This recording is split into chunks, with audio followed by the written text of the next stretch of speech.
Hey there, Platano guy over here again.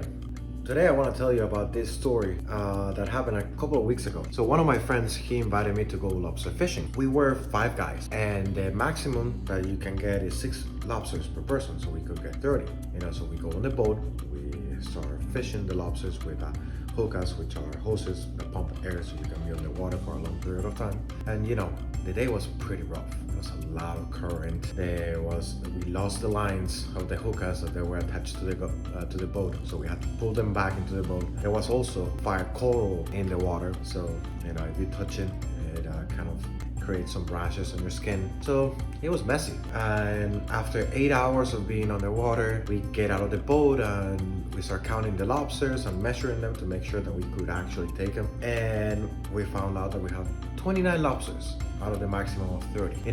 We were pretty happy about the outcome. We maximized the amount of lobsters that we could have, but I see my friend and he starts getting ready to get into the water. In that moment, I realized exactly what was happening. His job was not done.